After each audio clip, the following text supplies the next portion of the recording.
እስቲ ና ወደዚህ እንሂድ። መነጽር ነገር ወይ ጆሮ ላይ የሚደረግ ነገር አያስፈልገንም?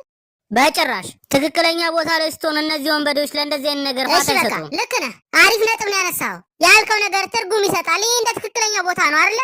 አዎ እንደ ትክክለኛ ቦታ። እሺ እንጀምር። እንዳትንቀሳቀስ። እስቲ አንተ እንዳትንቀሳቀስ በል። እንዳትንቀሳቀስ። እሺ በቃ አንተ የላይኛውን ከንፈርን በደንብ አታንቀሳቅሰውም ስታወራ። የላይኛውን ከንፈርን እንጠቀምበታለሁ እንዳልኩላተፍ። እንዳትንቀሳቀስ። ተኩስ። አንተ ዝም ብለህ ተኩስ። እሺ አሁን በስርዓት ማውራት ጀመርክ። እሺ ያው ተዘጋጀህ? ባለበት ፖሊስ ነኝ።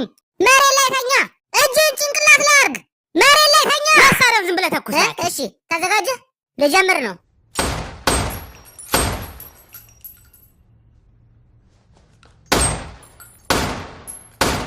ወይኔ ጣቴን ይዞኝ እኮ ነው።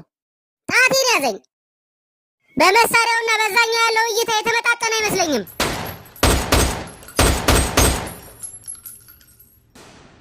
ቆይ አንተ ቀኝ እጅን ነው ግራ እጅን ነው የምትጠቀመው? በሁለቱም እጅ መጠቀም ትችላለህ መሰለኝ። ለዚህ ነው እኮ ተለቅ ያለ መሳሪያ የምወደው። ሻትጋን ቢሆን አሁን ሁለት እጅ እንጠቀም ነበረ። ከሰውነቴ ጋር የሚሄደው እሱ ነው። ጉልበት ያለው እዚህ ትከሻዬ ጋር ነው። ለዛ ስለሆነ ሻትጋን ይሻለኝ ነበር።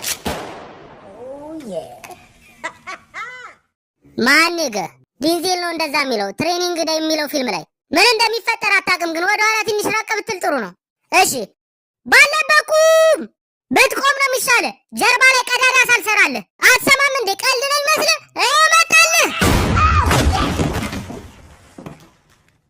ወይኔ ሆዴ ቂጤ ውስጥ ገባ። አይ ጥሩ፣ አሁን ተዘጋጅተሃል።